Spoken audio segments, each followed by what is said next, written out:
Tonight, Minnesota's governor is making a push for lawmakers to pass police reform policies as the end of the legislative session nears. Plus, in it for the long haul, why some survivors of the coronavirus continue to struggle with symptoms and what health officials are doing about it. And later, Minnesotans, listen up. The state fair is set to take place this year. What changes you should expect. From CBS3 Duluth, this is the CBS3 News at 6. Good evening, I'm Kristen Bakke. Thanks for joining us. As the end of Minnesota's legislative session nears, the governor and DFL lawmakers are dialing up pressure to pass police accountability proposals. Several proposals include limiting no-knock warrants and changing how police should approach traffic stops. If someone dies in police custody, it would also require body camera video to be released within 2 days of the incident. But with just weeks left in the session, lawmakers are no closer to a deal. Governor Walz vowed to use his platform to push for change. The work that we have and the potential that we have to show the rest of the country where potential change can come, where we can bring folks together to make sure that if a young man like Dante Wright is stopped, that he doesn't die for that traffic violation, and we figure out ways. The House has passed all of the proposals already in a big budget bill. Some House members and senators will have their first meeting Monday to hash things out between the chambers. Governor Walz is calling on the Minnesota legislature to pass that police reform, and soon. With just a few weeks left in this session, time is running out. CBS 3's Emma Quinn heard from lawmakers on both sides of the aisle about what they would like to see done. State leaders issued a call to action on police reform. Now here we stand, urging Republicans in the Minnesota Senate to act. We are at a moment. We are at a choice point where we can continue to push for justice. With just weeks left in the legislative session, Northland DFL State Senator Jen McEwen says they should have passed police reform at the start of the session. Some meaningful, common sense, supported across the board reforms, public safety reform and law enforcement reform. The only thing holding that up right now is the Senate Republicans. Reforms they're considering include ending no-knock warrants and reevaluating certain traffic stops. We see just how disproportionately those types of stops end up affecting people of color. Senate Majority Leader Paul Kozelka says bipartisan change has happened. The legislature passed a police accountability bill in July 2020. He called it one of the most comprehensive reform bills. And all of the people came together and we passed the police accountability bill. And I wish people would talk more about what we actually did then. Kozelka says he's open to other reform ideas, but there are some things he's not willing to consider. We have to be careful that the police and the National Guard can do their job, and they have to be able to intervene, and they have to be able to stop crime. Both parties say it's important the police reform provisions are kept separate from finalizing the budget. They want to handle the issues independently. Disputes over oil pipelines continue to raise tensions between the U.S. and Canada. Months after President Joe Biden canceled the Keystone XL pipeline project, a showdown over a second crude oil pipeline threatens to further strain ties between the two neighbors. Michigan Governor Gretchen Whitmer has set a May 12th deadline for Canadian energy company Enbridge to shut down its Line 5. That pipeline delivers oil from Alberta to refineries in the U.S., including Wisconsin. Whitmer agrees with environmentalists who consider the pipeline an environmental hazard. Canadian officials say closing the pipeline would hurt the economy and cost jobs in both countries. Dave's here for a first check of the weather. Sure nice to see some sunshine out there today, Dave. Yeah, it didn't stick around for everybody the whole day, but it came and it went, and you get a glimpse, and it brightens your spirits. And a little rain fell this morning to keep the fire danger down. As we end April tomorrow, it looks like we're going to be about a half-inch over normal. This morning's rain, well, the big winners were places like Aiken at about a 10th, Ely at about a 10th, Ashland at about a 10th, and and a third of an inch towards Ironwood. Just a sprinkling then for the rest of the region. But there's still a chance for a little bit more tonight because the backside of this morning's low is still spinning through the area, and we're seeing showers popping up, especially in Minnesota right now, a few in Wisconsin, and folks in the UP could get a little bit more as the night goes on. But by tomorrow, high pressure flexes its muscles, and we go from partly cloudy to mostly sunny. Highs tomorrow, just like today's, pretty close to the normal in the mid-50s. But the pick of the litter likely will be Saturday. We may start the day with some more sprinkles, but the day on Saturday will finish sunny and in the 70s. But it will not last. We'll talk about the expiration date for the mini warm spell coming up in a couple more minutes. Thanks, Dave. Even with COVID cases lowering and restrictions loosening, a group of patients are still being closely evaluated and researched. They're known as COVID-19 long haulers. According to Harvard Health, long haulers are those with COVID symptoms lasting 6 months or longer after they were diagnosed. These can range from cardiovascular problems to respiratory and neurological issues. While current data doesn't show one age group being affected over another right now, Dr. Catherine Benzinger with Essentia Health says research and data is continually evolving. The ones that are really most striking are the ones who are in their 20s and 30s, who are otherwise very healthy, really can't do some of the basic activities that they, are used to being able to do, like walk up a flight of stairs or go for a run. Just a 20-minute walk. And that tires me out. Yeah. If I go longer than 20 minutes, then I start getting these really bad coughing spells where it's just where it's almost like I'm having an asthmatic attack. And that's when I have to use all my inhalers again. And CBS3's Jenna Wells spoke with a 30-year-old graduate student in Duluth who has been dealing with COVID-19 related symptoms since August. We'll hear her story tonight at 10. As more people across Minnesota get the vaccine and Governor Walz is hinting at loosening COVID-19 restrictions, folks have hope for some much-needed summer fun. There are 93 county fairs across Minnesota, and last year, 92 of them were canceled because of the pandemic. Jeff Wagner explains how fair organizers are doing whatever it takes to carry on. The date on the sign outside the Ramsey County Fairgrounds hasn't changed in nearly 2 years, and it's going to stay that way. The Ramsey County Fair has been canceled for 2021, but just because this event isn't going on as planned doesn't mean other county fairs are immediately following suit.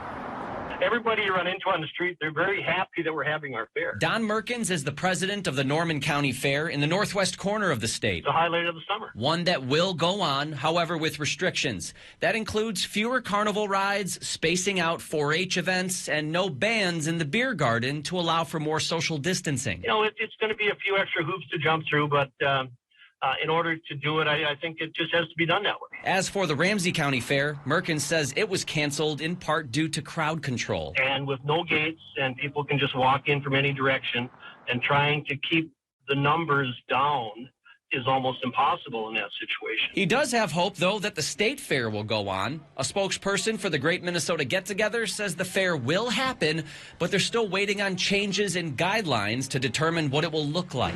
There are animals, however, already on the grounds this weekend. We're all really excited. Everyone's happy to go. The Sahara Sands Spring Classic is an Arabian horse show. It had to cancel in 2020. 160 horses and roughly 300 people will be there this weekend. The public isn't allowed to attend, but to those in charge, just getting back in the saddle is enough. Yeah, I mean, it gives us hope that we'll be getting back to some sort of normalcy here. Meanwhile, the Wisconsin State Fair is also preparing to return this summer. The coronavirus pandemic wiped out the event last year for the first time in 75 years. Organizers said they are preparing to have more sanitation protocols in place. Mask and vaccine requirements, along with rapid COVID testing, have also been discussed. The State Fair is planned for August 5th through the 15th.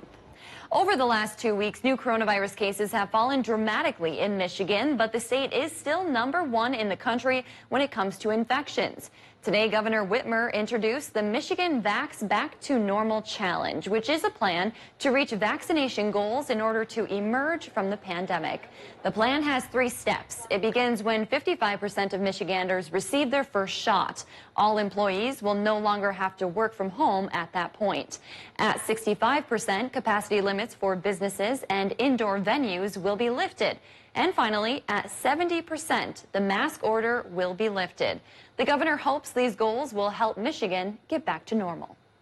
As we drive toward our eventual goal of returning to normal, we will pass checkpoints along the way that will allow us to gradually lift more limits, and eventually we'll get over that finish line. About 49% of the state's population over the age of 16 has received at least one shot. About 36% of that population has finished their doses, including the governor, who got her second dose of the Pfizer vaccine today. Still to come on Live Local CBS 3, helping local business thrive. That is the goal of one Duluth nonprofit. How they are being recognized next. You know, when we had a warm spell around here in early April, McGregor hit 81 degrees and set themselves a fresh record at that temperature. Well, today's record high for Duluth is 83. That's from 1965. Tomorrow we'll hit 60. Not quite 83, and we probably won't get into the 80s on Saturday either. But that's a bit more of an iffy question. There will be a warm spell coming on Saturday. We'll talk about how warm it could get coming up after our break. CBS News Sunday Morning with Jane Pauley on CBS. Welcome to Medical Insight, a weekly healthcare feature brought to you by the experts at Essentia Health. Here's your host, Louis St. George. Who will advocate for you during a time of serious illness or injury? Today on Medical Insight, Essentia Health's Wanda Paulson and Dr. John Dagalo talk about advanced care planning. Advanced care planning is the best way we have found to incorporate an individual's goals, values, and beliefs into the care that we provide. It's a way to think about, talk about, and write down your wishes for future health care if ever a time happened where you couldn't speak for yourself. A lot of people think that it's for those that are very frail or elderly, or that we expect something could happen to them in the near future, but it's really important for everybody to start having those conversations. It's important to get a signed healthcare directive on file. Also, be sure to review it regularly in case your wishes change. In a way, when we look at advanced care planning, it's kind of having some insurance about your hopes, wishes, things that are important to you being respected. Advanced care planning is an important thing that we all have to think about, because all of us in the course of our lives at some point are going to have a serious illness. If you're able to put these things down, that really helps take the burden of family members that may have to deal with decisions for you in a time of crisis. Essentia offers advanced care planning classes online. Learn more at essentiahealth.org.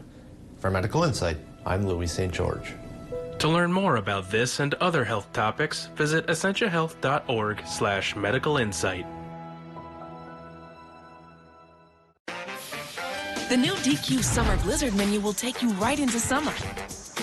With out-of-this-world brownie batter, iconic drumstick with peanuts, plus favorites like cotton candy, raspberry fudge bliss, and an all-new lineup for all the summer you crave. The new DQ Summer Blizzard menu. Summer's best moments are just one bite away.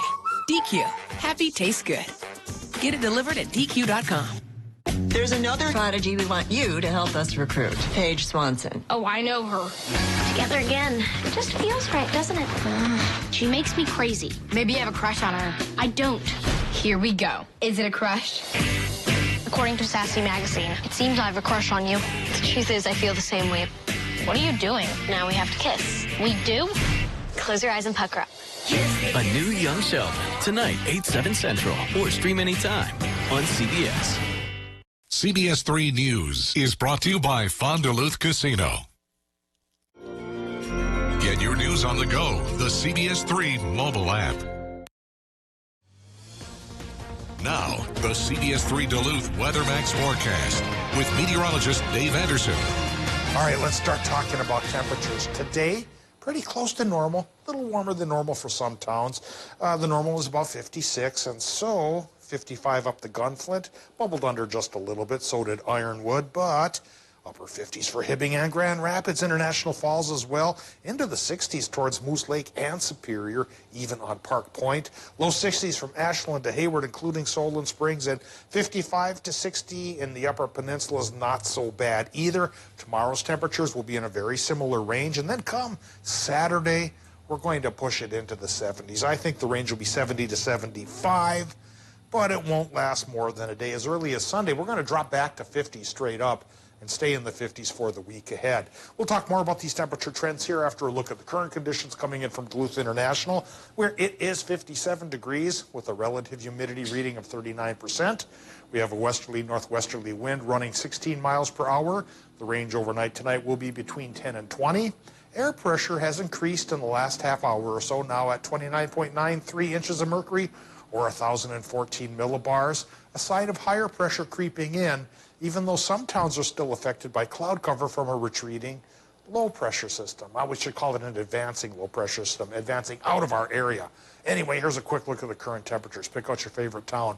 Anywhere from 47 to 55 in the UP, upper 50s to low 60s Wisconsin, and pretty much the 50s for Minnesota, except when you get down towards Moose Lake.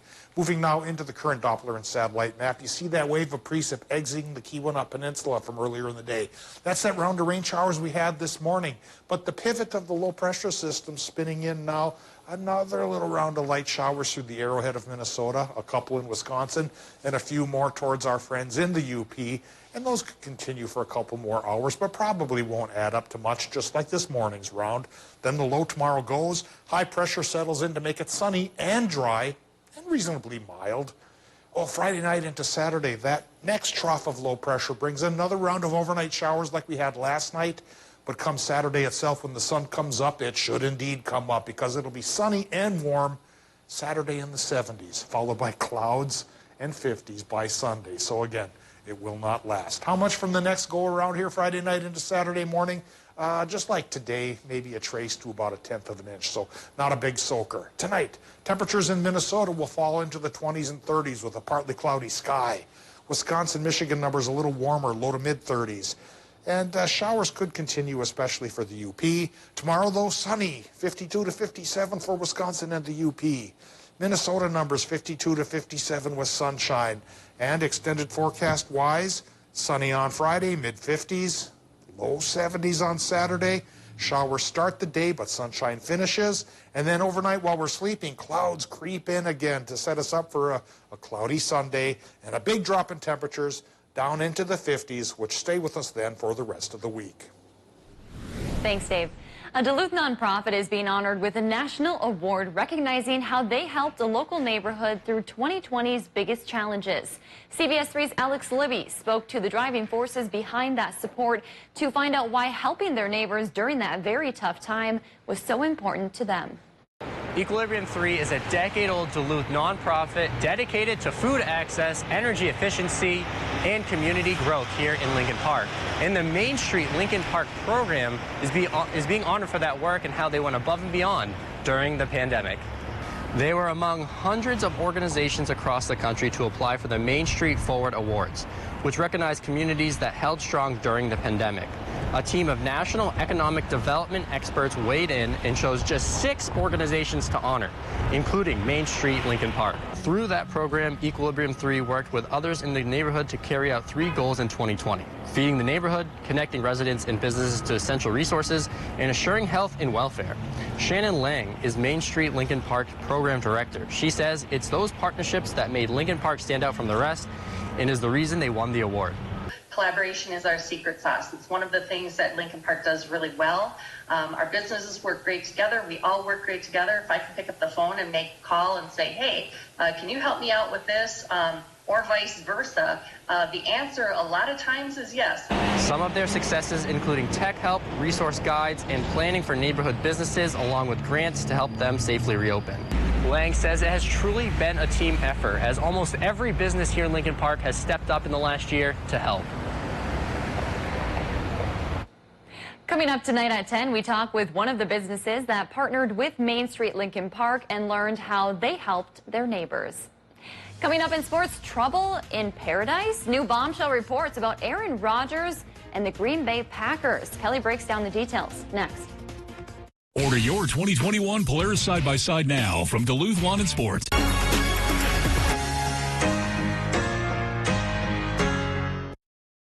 CBS3 Live Cams, brought to you by KohlerChef.com, now featuring the Kohler Express Deal online buying solution. KohlerChef.com, a better way to buy. More Americans are growing their own vegetables than ever before. At Garden Mats, we're here to help people supplement their food supply with fresh, organic vegetables. Whether you are a beginner, novice, or master gardener, Garden Mats make gardening a breeze. Spend your summers trying to keep up with each other, not your weeds. Go to gardenmats.com and plan your garden today. Be smart. Be active. Be confident. Vision Pro Optical is here for you, specializing in eye exams, glasses, contacts, and billing your insurance. Serving the Northland for more than 30 years with you as our focus. Visit visionprooptical.com for hours and location details. Vision Pro Optical. Be and be seen. To us, success is measured by fruitful gardens, vibrant flowers, or beautiful landscapes. Success is knowing that from seed to salad, you grew what's on your dinner table. Locally made natural compost that boosts your soil's growing power. Garden Green. It's at the root of success. May the cash be with you. Saturdays in May from 6 to 9 p.m., Black Bear Casino Resort is giving you a chance to win up to $2,500 in cash. 3 winners selected each hour with a total of 12 winners each Saturday night for a total of $76,000 given away in May. Start earning entries Sunday, April 25th. And for more information, visit blackbearcasinoresort.com. May the cash be with you and make the Bear your place to win. Take the stress and confusion out of repairing, maintaining, or improving your home. Outlast Construction Roofing and Siding's expert contractors install top-quality roofing and siding to ensure maximum efficiency. Dreading dealing with your insurance claims? Don't worry, we work with your insurance company to make it stress-free. With free inspections and estimates, you'll have all the information you need to take the next step. And if you schedule your construction by May 31st, we'll install free seamless gutters, a $1,200 value. Learn more online. At Lift Pro International, we have custom designed and fabricated lifting, weighing, and rigging solutions for more than 40 years. With a worldwide presence and reputation, we need world-class insurance to match. This is why we trust Cindy of Vernon Insurance to make sure we're fully covered no matter where in the world we're doing business. Protect your home, vehicle, or business, and your peace of mind. Call Cindy at Vernon Insurance today. The CBS Evening News with Nora O'Donnell. Weeknights on CBS. Now, CBS3 Sports with Kelly Hinson.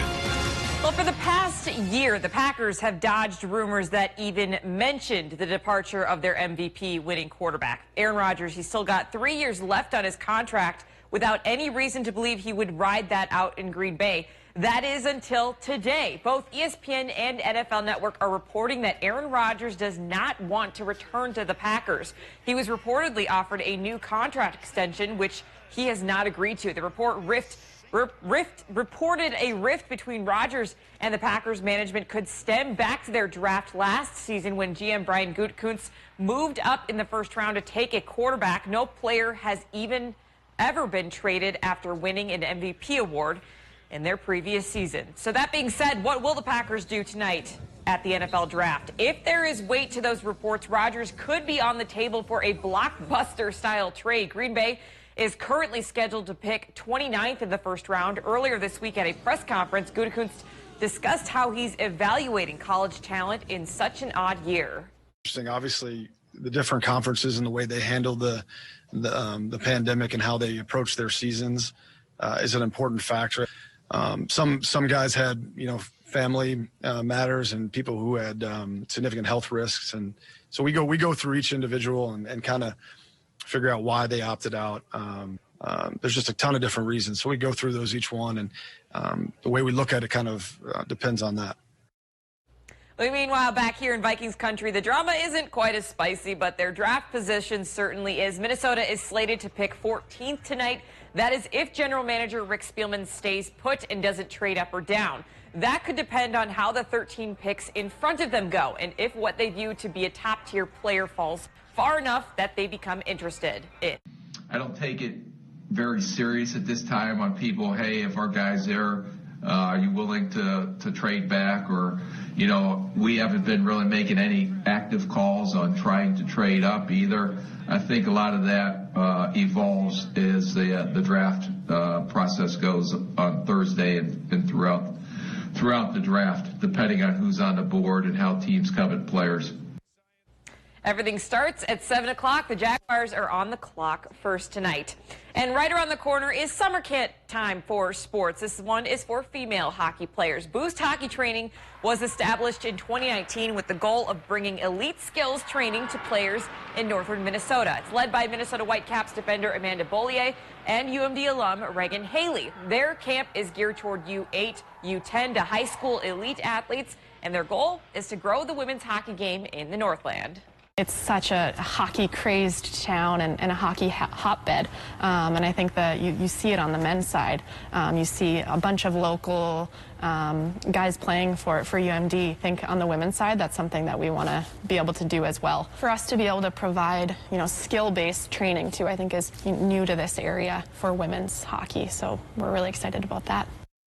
And for more info and how to sign up, you can head to our website, CBS3Duluth.com, and click on the sports tab. And of course, tonight we'll have all the latest in the 2021 NFL draft. Should be an interesting night or a non-interesting one. We don't know. We'll see. There's just so much speculation. And this Aaron Rodgers news on top of it, it's going to be interesting. Spicy, sure Kristen. is. Thanks, Kelly.